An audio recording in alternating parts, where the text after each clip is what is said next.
In the big segment tonight, many members of the Democratic Party are openly criticizing President Obama for not visiting the southern border while he's in Texas.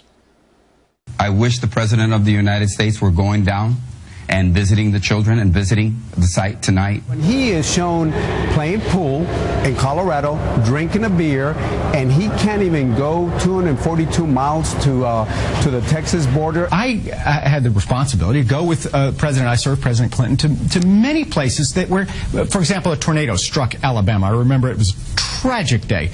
But you go. It's not that the president wasn't going to rebuild the homes there in Alabama, but you go because, first off, you show that you care. So the question becomes, how big a mistake did President Obama make by not going to the border? With us now, Andrea Tantaros, co-host of The Five, and from New Orleans, James Carville, Democratic strategist. How big a mistake, Carville? I think it's a mistake, probably a significant mistake. I thought he should have gone early on the BP oil spill. I think President Bush should have gone to Katrina. I think that the public expects their president to show up at these kinds of moments, and frankly, I agree with the Democratic consultants that came before. I mean, people are frustrated. They say, man, we're on track to have the best job creation of this century, private sector. Healthcare is working better than anybody thought, and, why didn't he go? He should have gone. I think that's all right. It was almost feeling. 2 weeks before he went down to BP, right? It was a while, and I remember watching you on CNN out in the bio screaming, right. Oh, come down here. Right. You gotta get down here. Yeah, no, I did. I thought so. And I think he should go. Yes. All right. How big a mistake? Huge mistake. Think about it, Bill. If he would have went to the border yesterday, or even just to one of the immigration processing centers, even if he left the cameras at home, he went in, they captured him when he was walking out, he could have had the moral high ground and really taken the issue away from Republicans and said, after seeing what I saw today, I recommend sealing the border and all this other stuff. And he would have taken that argument right out of the Republicans' See, hands. I disagree with that. And he would have resurrected his poll numbers, and he would have been able to own the issue. I think he at least from a PR perspective. I think he would have owned it, but he would have owned it on the negative.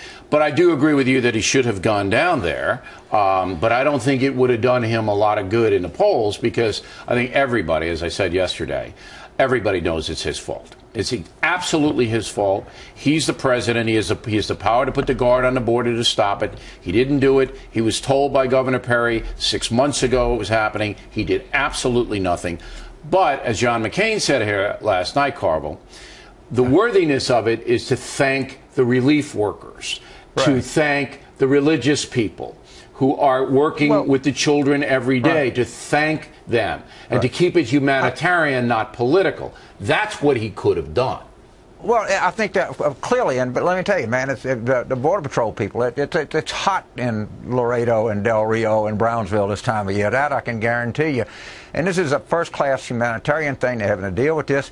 He also could have sent a message to people back in El Salvador that, hey, look, unfortunately, we don't have we can't accommodate you. And they're running ads down there. I think it would have been effective in that sense. All right, so let's get to the why he didn't do it. Let's get to the why. You've got to assume that this was debated in his circles, all right? So they decided now, we're going to go to Colorado and raise money for Udall, who doesn't even show up, unbelievable, to the fundraiser.